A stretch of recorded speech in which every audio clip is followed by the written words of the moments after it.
students. So today I am going to teach you part second of the second chapter of history, the nationalist movement in Indochina. So we are on the page number 31. So here is a picture.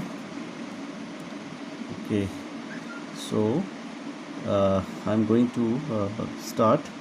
French troops landed in Vietnam in 1858, and by the mid 1880s, as they had established a firm grip over the northern region.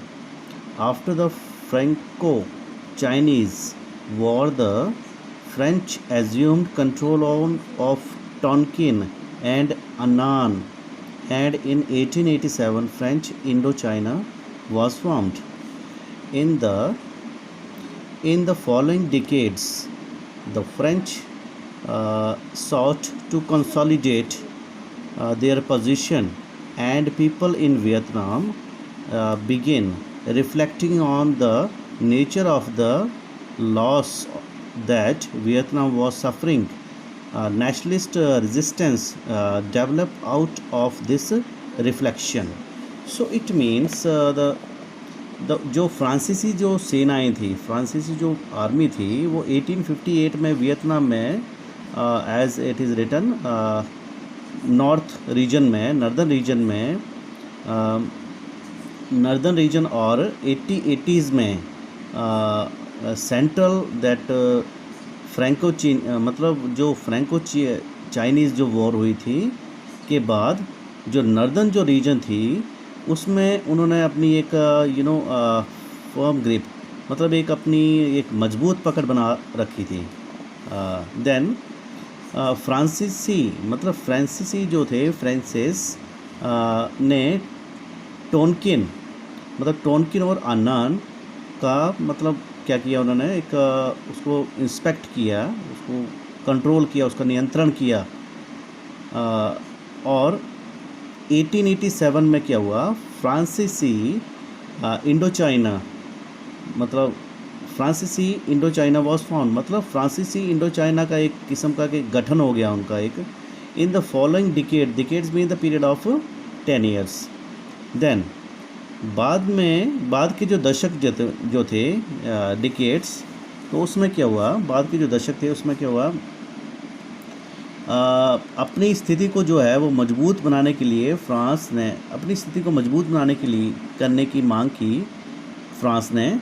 और Vietnam में लोग इस disturbance से विकसित मतलब क्या हुआ, उन्होंने एक इसका रेजिस्टेंस की, मतलब इसका उसको अपोज किया और एक अपना इसका प्रतिरोध करना शुरू कर दिया. प्रतिरोध मतलब उसको थोड़ा अपोज किया इसको.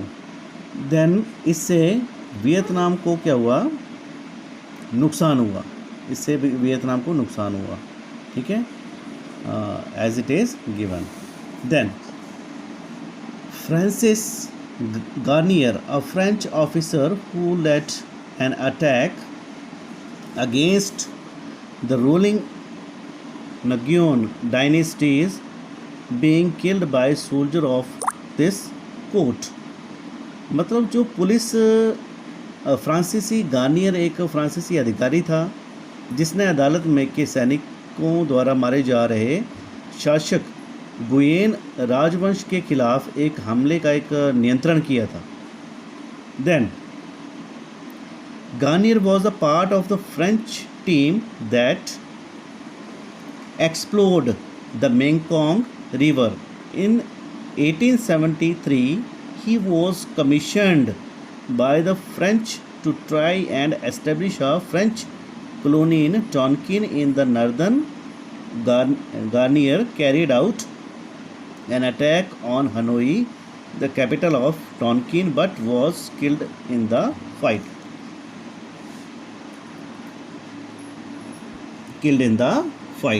मतलब इसमें क्या हुआ, जो गार्नियर एक फ्रांसीसी टीम का हिस्सा था, as it is written here. तो जिसने क्या किया, मेकोंग रिवर की एक एक्सप्लोर किया, उसको खोज की उसकी. देन 1873 में गार्नियर ने फ्रांसीसी द्वारा उत्तर में क्या किया, उसने उत्तर में टोनकिन में एक फ्रांसीसी मतलब एक अपनी कॉलोनी बनाई, उन्होंने फ्रांसीसी कॉलोनी बनाने की कोशिश की। देन गार्नियर ने टोनकिन की राजधानी हनोई पर हमला किया, लेकिन वह लड़ाई में मारा गया, as it is written here. Then this is the picture of that Mekong river. This is a picture of Mekong river. Then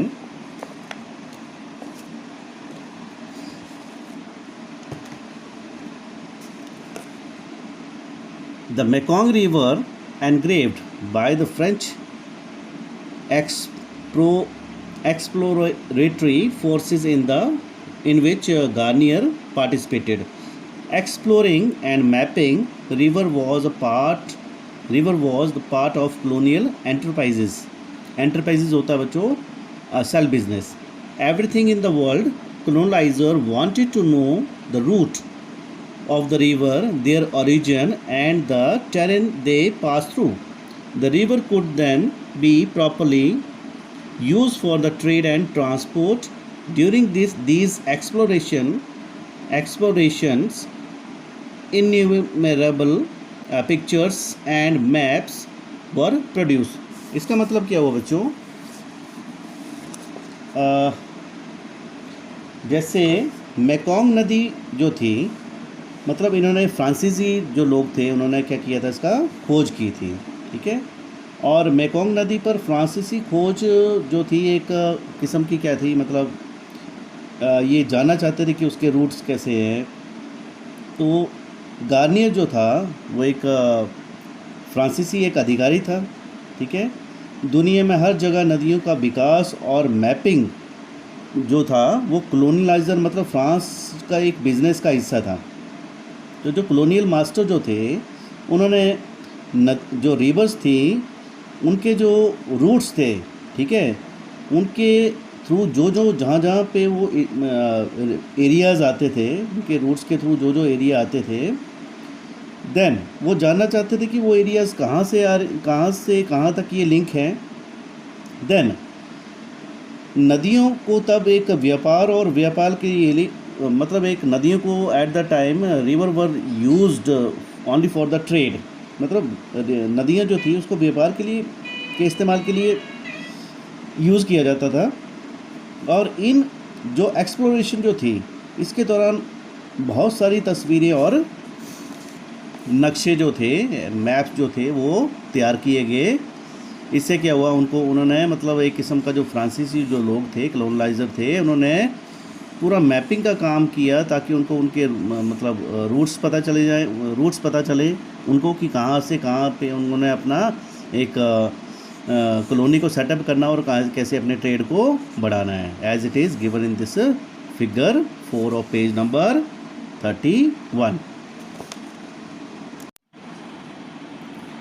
Okay, the famous blind poet Nagyon Din Chichu 1822 to 1888 bemoaned what was happening to his country. I would rather face external darkness than see the faces of the traitor. I would rather see no man than encounter one man suffering. I would rather see nothing than witness the dismembering of the country in decline. इसका मतलब क्या हुआ, इसका मतलब ये था कि प्रसिद्ध जो फेमस जो फ्रांसीसी जो एक अंधे कवि जो थे जिनका नाम था नगुएन दिन चीचू 1888 1822. ओके, तो उन्होंने क्या किया, इसमें ये बताया था कि अब उनको ये लग रहा था कि मेरे देश के साथ क्या हो रहा है, उसको मैंने एक छोटी सी कविता में एक्सप्लेन करना चाहूँगा, कुछ शब्दों में उसको मैं एक्सप्लेन करना चाहूँगा. देन उन्होंने इस बात का भी दुस्साहस किया था कि मैं देशद्रोहियों के चेहरों को देखने के बजाय अनंत अंधेरे का सामना करूँगा और मैं इसके बजाय किसी भी व्यक्ति को एक आदमी की पीड़ा से सामना नहीं करना चाहूँगा, बल्कि मैं देश के पतन के गवाह के अलावा कुछ भी नहीं देखूंगा। Thank you.